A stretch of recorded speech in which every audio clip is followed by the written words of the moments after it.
got one very simple question for y'all. One very simple question for you. Is Taylor Heineke an NFL starter? Serious question. I think so, yeah, if given the proper leash, yes. Whatever answer you give to that is the same answer that I must give. No, that's not what I meant. If Taylor Heineke's an NFL starter, then so is Cam Newton. I think Cam Newton proved that he is much better than he was last year. But if we're being honest, Sal, we're all in an abyss in regards to Cam Newton. Because he was so great in 2015 and 2017. Then last year in 2019, the year he was injured, he was very bad. So now Cam Newton is somewhere between where he was in 19 and 20 and where he was in 15. I don't exactly know where that is. What I do know is this. Cam Newton looked good yesterday. Say it again, He looked good yesterday. And Cam Newton looked fast yesterday. And he looked like he was able to make the necessary passes at the necessary times. I loved it. I loved it. I loved it. But what I also know is this. The Panthers lost yesterday to a bad Washington team. What I know is this. Taylor Heineke played better than Cam Newton yesterday. Say whatever you will. Say whatever you want. So if Cam Newton is an NFL starter, great. But let's also understand, you did get outperformed by Taylor Heineke, and Taylor Heineke went up against a better defense. What I also know is Chase Young wasn't there playing. So, yeah, Cam Newton is an NFL starter, but Sal, I'm going to give you something to think about. 3. The number 3. There were 3 4th and 3s at the end of the game. Okay. There were 3 4th and 3s. Taylor Heineke had 1. Cam Newton had 2. Taylor Heineke had the first 4th and 3. 7 minutes, 15 seconds in the game. I need you to make a superstar play, Taylor Heineke. Do something to win the game. I need you to make a superstar play. Of 22s. And he does that. Not only does that buy 3 more minutes for Washington to have the ball, but it also gets them 3 points. Now, Cam, this is your first 4th and 3. Maybe the ball should have been out a little bit sooner.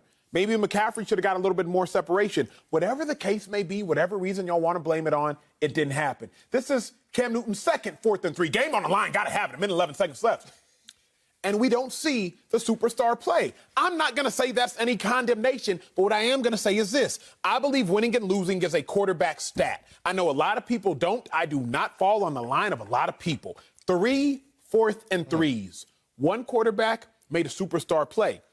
One quarterback did not. I don't mind naming Cam Newton an NFL starter. I think that he is. We just then also have to say Taylor Heineke is an NFL starter. Oh, God. And what does that mean in context? Because everything is relative. Do you ever connect Cam Newton and his forecast to wherever Taylor Heineke is again? We're going to be doing a different show. You saw the game? Here. I did see the game. Who played better? Who played better? Oh, my God, Cam Newton. No. Yeah. No, now you're biased. Now you're biased. If I you am. saw the game. Yeah. No, what? You thought I was going to lie? I don't lie about nothing. Yeah, about nothing. Here's the thing. Cam Newton, to answer this question simply, is a starter in the NFL. Let's just start off at the bottom. Is he better than the worst starter in the league? Yes, that Baker. Let me stop. Baker close, though. He better than Baker Mayfield. And Baker Mayfield won yesterday and had a horrible performance, right? So stop always talking about quarterback stat. Is I'm going to say it's a quarterback stat? Well, Baker won yesterday and looked a mess in it to the point where he didn't even want to answer questions about that same win. So guess what, Acho? You may look at it as a quarterback stat. We may look at it as a quarterback stat, but more importantly, we also look at performance. What did you do as a contributor to that same win or loss? That's why Cam Newton is a starter. He performed well. And you keep doing this. I don't know why, as an NFL historian, as you say you are, you don't give Cam his full props, man. You keep saying last year he was sorry. I'm going to give you this stat. Since week 8 last year, remember Cam had COVID, and then Cam came back and started to return to being like, oh, Cam, all right. Why you got to quantify it, Sal? What do you mean quantify? Why you got to give me since week 8? I can give you the whole last year. He started week 1. Last year Cam Newton won 7 games, lost 8.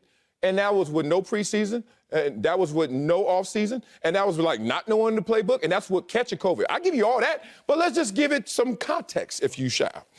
This context shows me that Cam Newton, since week 8, has a higher completion percentage than Justin Herbert. It hurts to say it. And Patrick Mahomes. Oh, my God. I wonder if that's starter level tip. Acho. What about this? He has fewer giveaways than, I don't know, Aaron Rodgers and Dak Prescott. MVP conversation. I don't know. You tell me that you, in one breath, I have a simple question for you, and I have a simple question for you at home, right? And then the next breath, this is your quote. I don't even know the answer to this question if Cam's a starter or not. Well, let me help you, Acho, because you're my partner. Cam is a starter in this league, big dog, and it's going back to last year if you want to see the receipts, not just these two performances. I'm not saying he's not. Oh, okay. But what I'm saying, Sel, is, and you know this, and let's have a real conversation others won't have with y'all. Stay with us. Stay with us. Everything is relative. DK Metcalf, to me, is fast. DK Metcalf to Budda Baker is incredibly fast. DK Metcalf to the National Football League is fast. But if I would ask Marcellus Wiley, is DK Metcalf fast? You would say no. You ain't track fast. You said it before. You ain't track because fast. in the context of what other people look like who are faster, DK ain't all that fast. Yeah. So is Cam Newton a starter? Sure. Okay. But the problem like is, that. what is your barometer? If Taylor Heineke is your barometer of not being a starter, and to you he said he's a starter, to me I think Taylor is a fringe starter. Okay. Then if Taylor's not a starter, Cam can't be a starter. Because Taylor's outperformed Tom Brady 2 weeks ago, and he outperformed Cam Newton yesterday. Right. So for those that want to sit back and say, oh, Taylor Heineke ain't a starter, then catch yourself. Cam Newton ain't a starter. Now, if to you Taylor Heineke is a starter, then catch yourself. Cam Newton is a starter. But everything is relative. We're looking at one game and going, yeah, Cam Newton. We are not. Well, I'm looking at this last game. 2 games he's been back. Don't you do that to the first game. He scored on his first 2 possessions, first 2 touches in his first game back from the NFL. Would you get 2 pick sixes in your return to the NFL? Hell no. Look at that face. 2 good plays don't make you a starter. It makes you got something in you. Landry played one snap yesterday at quarterback, and he scored on it. That does not make him a starter. He always score at quarterback. I don't know what's going on with that dude. But to me, is Cam a starter? Sure. Yes. I do think Cam is a starter. But it all depends on what your barometer is. You coming out here saying it way too loudly with your chest. I asked you about Heineke. You were like, yeah, I think so. I asked you about Cam. Yeah, Cam a starter. Based on what? Perception. Look. That's it. Perception, but not performance. No, perception. It's a slice. You want to do it? Pie chart. Slice perception. Slice performance. Slice quarterback stat, win-loss record. It all adds up. You know why? Because if you get misperceived or if you get perceived as not being good enough, guess what? You won't get opportunity. That's why I was so lucky to be a second-round draft choice, because I was a late bloomer, bruh. I played running back as a senior in college. I was running kicks back in college. I was a late bloomer. I just got big and fast. That's all that was. But the thing is, if I wasn't a second-rounder, the way that I felt coming into the NFL, if they didn't afford me that leash, like why a high draft pick, give them time. If I was just undrafted and wasn't given those opportunities and reps, you know how the game goes. They chew you up and spit you out. And I think Taylor Heineke, unfortunately, falls on the wrong side of what their perception of him is. But by performance, I'm with Taylor Heineke. But I don't think he's going to get that leash. Cam Newton will get that leash because this is a former MVP. And if he shows any signs of what he used to be, which he has been, 5 touchdowns, dog, no interception since he's been back. That's only 2 games, and he only knows 3 plays. Like, come on, bro. He knows run left, run right, and throw it to Here's C-Mac. my only concern. My only concern with naming Cam a starter so boldly is this. What? You got 7 games left they had. Taylor Heineke, you got 6 quarterbacks. Taylor Heineke is not going to be one of the best of the quarterbacks that you got remaining. So if Taylor Heineke performed as well as Cam, we don't even got to say he played better. Let's just say Taylor played as well as Cam. Okay. Then that means what's Tom Brady going to do? Because you got to see Brady twice. You got to see Allen once. Say what you will about Matt Ryan, but Matt Ryan isn't bottom tier NFL. He's just now average NFL. So if Taylor Heineke is playing better than you, remember, your defense is better than his. If Heineke is playing better than you, then what kind of starter are you? We asking a lazy question. Is Cam a good starter? The better question, is Cam a winning starter in the National Football League? You don't think? That's the question we got to sit here and discuss. Me, if you got 66 completion percentage, if you got 18 total touchdowns, and you only got 3 interceptions, I'm like, yeah, you could play. And more importantly, you can't give us the equation that the better quarterback always outperforms and wins. Be real. You just said it. Taylor Heineke outperformed Tom Brady. Did he win? That game. Yeah.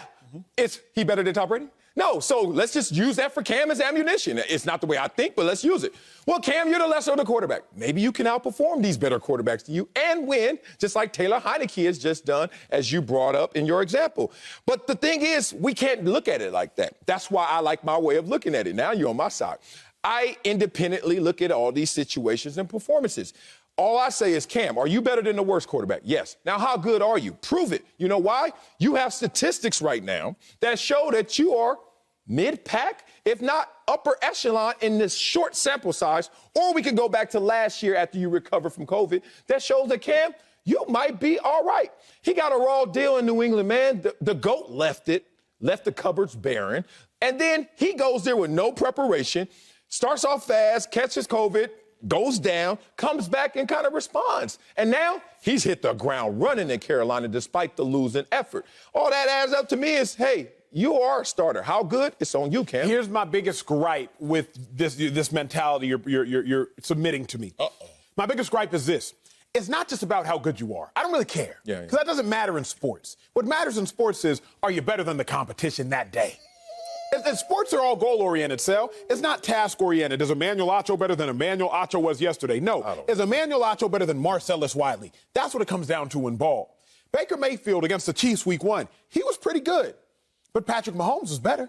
Baker Mayfield against your Chargers, I believe the game you was at, he was really good. Threw for 300 yards, 2 touchdown passes, no interceptions. But Justin Herbert was better. That dude. Baker Mayfield against Ben Roethlisberger, he wasn't all that bad. But Ben Roethlisberger was better. When it comes down to in ball, it's not how good you are. Wrong. But are you better than the competition on the day you compete against the competition? No. That's all that matters. You lying, and you know every coach told us, how do we win this game? You beat the man across from you, right? Correct. One-on-one. Now, where does your confidence come from beating him? How bad he is or how good you are? How good you are compared to him. No. Compared to him. No, before I even meet you, bro, what is your confidence? My confidence don't start when I meet you as an opponent. It should. Preparation's the separation. What did they say? You win the games before you even play them. That sounds good on a Hallmark card. So why we practice? Reality. In practice, it's like that. I don't know where your confidence comes from, but it ain't based on you. Life's a competition between you and yourself. That's a lie. That is in sports. Hold on. You know why? Because if I go against lesser competition, this is what happens to a lot of cats. This is why I was the national champion in track. Cats be in these small little towns and cities and going against lesser track talents, right? And then they all thinking they super fast. And then they come up to L.A. and see your boy who been going against the beast all day, every day. And my confidence never came from who I was beating. It came from how good I was. And then when you meet, if your confidence, like those little kids, and it's the same example in today's sports, if your confidence is based on, well, I've been killing everybody else because they not that good, when you go against somebody else that is good, where's your confidence then? Because you know he's better. So your confidence has to come from you, bro. You keep using a phenomenal word. Let's stop down and talk about it. That's not the word. The word is good. My friend asked me the other day, they said, Emmanuel, are you a good person? Would you say you're a good person? I was like, well, good is relative. Like, what is good? It depends on whose moral context you're talking about. Good is relative. To some people, this is good. To some people, that is good. I don't know if I'm good or not. Good is relative. You don't know? So when it's relative. Somebody might look at me and say, I'm a terrible person. I am good. And no one gonna say I'm a bad person. In the context of football, what the heck is good? Cam Newton was good yesterday, but Taylor Heineke was better. So was he really all that good? It all matters is how are you relative to your competition. Tom Brady set a passing record against the Eagles in the Super Bowl. But you want to know who was better? Nick Foles was that day. So it doesn't matter how good you were. But hold on. It matters, did you win or not? I'm not changing the question. Yes, you are. Is Cam a starter? It depends on what starters look like. But time out. Did Tom Brady win that game? No, sir. But would you ever say he's not a starter? Would you ever say he's not good? Would you ever say anything else other than you just didn't win the game? Everything else will be glowing about him except you lost. Okay, that's fine. Why'd you lose? But hold on. It's not about that. If we're trying to say Cam Newton, we're building an argument for Cam Newton is a starter or not a starter. First thing we're going to say is, are you good? And then we're going to say, how did you perform? We're not going to say what the outcome is, because guess what? The outcome's based on defense, special teams, all these other factors. Have you ever been in the contract? They don't talk about everybody else in your contract time. Dog, if that was the case, nobody from bad teams would get paid. You know what they do? They say, how good were you? Matthew Stafford wouldn't be here and giving up all those picks on them bad teams he was on unless they knew that you were great. Here's the problem. Good is relative. 10 sacks. Heard you say 10 that. sacks is good. But not if the average that year is 15. Are you kidding me? No, that's just standard. Good. 10 is just always good. Not double digits. No, because back in the day, Marcellus Wiley, 180 passing yards was good in a game. Back in the 70s, back in the 80s. 180 passing yards right now is porous. So good moves depending on what the year looks like. Cam Newton, the starter, the first thing you said is this. are their quarterbacks starting worse than Cam Newton, a la Baker Mayfield? So Cam Newton was a starter because you looked at other people and said, well, other people are worse, so Cam, you can be a starter. You have to look around to make Cam Newton a starter because good is relative and him being a starter This is not relative. looking around. 18 touchdowns, 3 interceptions. That's not looking around. That's looking at him. Like, I started there because I just wanted to open up the conversation, but I don't need relative. I could be absolute about Cam. He's a starter. You said he's a starter. Now, what we're going to do is try to get into a philosophical argument of how good he's going to be. It doesn't have to be philosophy. It's based on how good he performs. And so far, he has not performed poorly. So far, he's performed like a starter. You have to agree with that. My only other point about the confidence, I learned something about you. I didn't know that you care so much about other people. I have to. No, you don't. No, you don't have to. Go ahead. You don't have to. Sir. You want to, and that's an unreliable way of looking at life. You know why? Because the people are always going to be unpredictable. You're going to go against great talent. You're going to go against great talent that doesn't perform. You're going to go against lesser talent that does perform.